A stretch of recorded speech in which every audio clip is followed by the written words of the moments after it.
Just turned 7:20. So the Guide Dogs charity, which helps the visually impaired, has warned that electronic scooters pose a serious threat and could cause fatal injuries. The charity is calling for tougher action to tackle illegal riding of e-scooters after conducting a study on the impact of a collision with pedestrians. Helena Wilkinson has more. This test crash shows just how devastating the impact can be on a vulnerable pedestrian.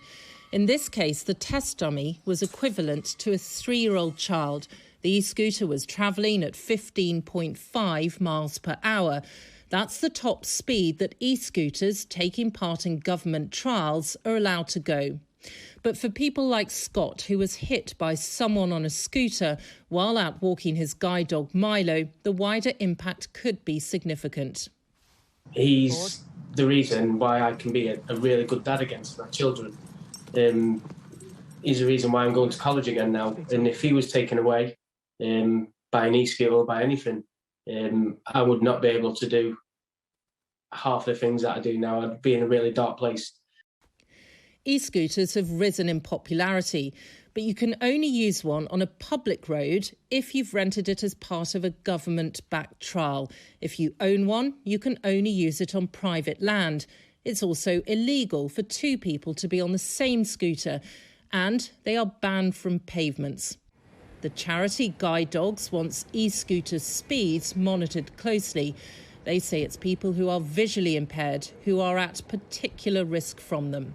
People lose their confidence to go out and about independently.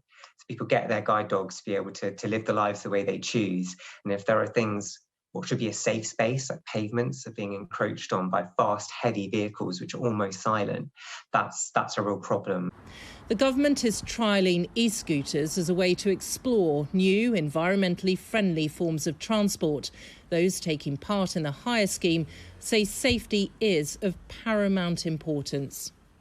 All of our e-scooters come equipped with a bell, so somebody riding an e-scooter can always alert someone else to their presence. They also come with things like 2 independent brakes on the e-scooter, and that's really important because it means the stopping distance of the type of rental e-scooters that we offer is much, much, much less than the types of illegal e-scooters lots of people ride around cities at the moment.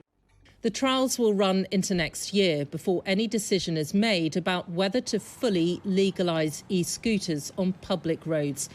The charity Guide Dogs says if the government is seriously considering that, they need to get a grip on safety. The Department for Transport says safety is its top priority, and they'll continue to engage with vulnerable road user groups to help shape the rules. Helena Wilkinson, BBC News.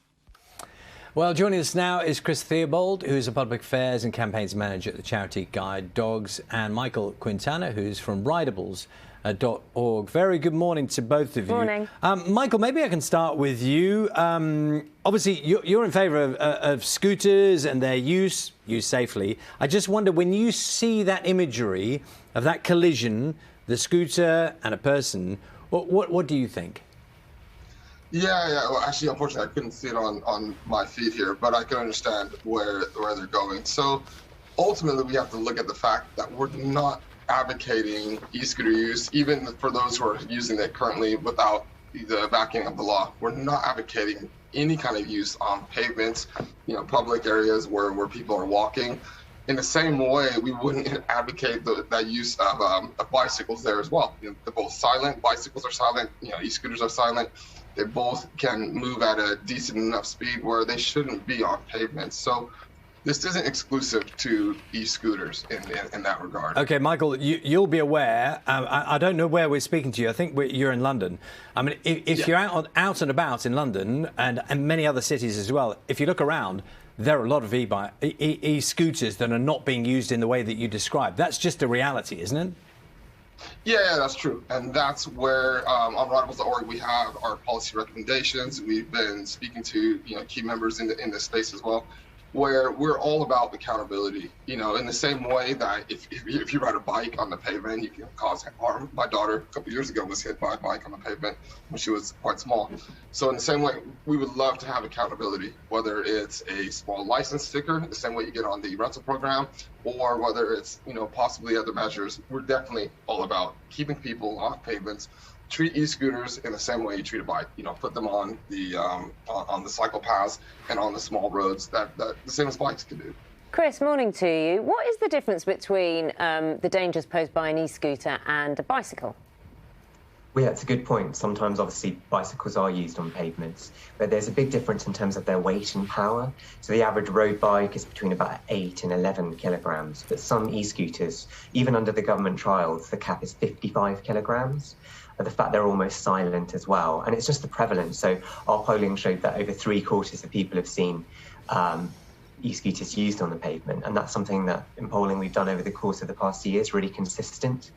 And the pavement should be a safe space for pedestrians. And we're just getting reports all over of guide dogs being forced into the road because of parked e-scooters on the floor and also just e-scooters being ridden recklessly on the pavement. I suppose, I mean, I've seen cyclists on the pavement as well. I mean, they can cause just as much problem. Shouldn't this be a wider kind of issue tackling that behaviour generally rather than just targeting e-scooters? Well, yes, it is a specific offence for a cyclist to use a pavement, and that we do agree that definitely should be enforced. And isn't it such for an e-scooter? With e-scooters, their use is because they're an uninsured vehicle, and we've noticed that the enforcement's really patchy. So some police forces are taking action against reckless e-scooter use, but unfortunately some aren't. And so one of our calls is for the government to really work with police forces to coordinate action on this. Cycles aren't insured either, are they? No, but it's because it's a motorised vehicle. That's right. Why the... So, Michael, tell me why it's OK that there are e-scooters that can do up to 68 miles per hour. No, it's definitely not OK. You know, we're at a stage where this is an innovation. In the same way, you know, we look at blockchain and metaverse and VR and all these things that are happening. We need, as a country, we need to look at it and say, OK, what can we do? Is it inherently safe? Can we make it safer? Will legalization help make it safer? Which is the same as vehicles. You know, cars and other vehicles at one point, you know, had lower safety standards, but there was legalization, and around that you build the industry.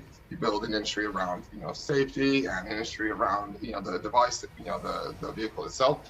So we're not looking at just this blanket release them into the wild, but at the same time, we don't think we need to paint everything with the same brush and say, there've been some accidents, you know, 9 or 10 accidents that have been, you know, severe. Therefore, that's all these scooters, because that's not the case. If you think about it, right or wrong, there's hundreds of thousands of people riding their own e-scooters along with the rental program, and the numbers of trips versus the numbers of accidents is extremely small ratio.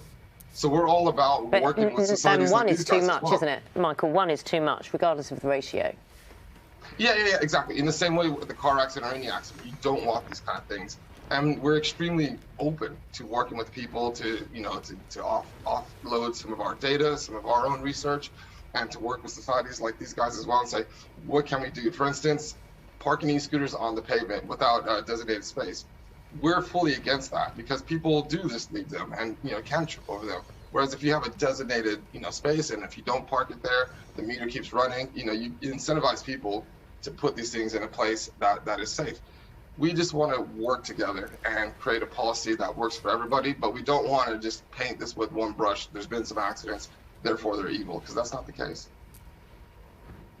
So, Michael, thank you very much for your time this morning. It's Michael Quintana and from rideables.org, and Chris Theobald is Senior Policy Advisor with the charity Guide Dogs. Thank you both very much for your time this morning. Thanks. Yeah, thank you. Take care.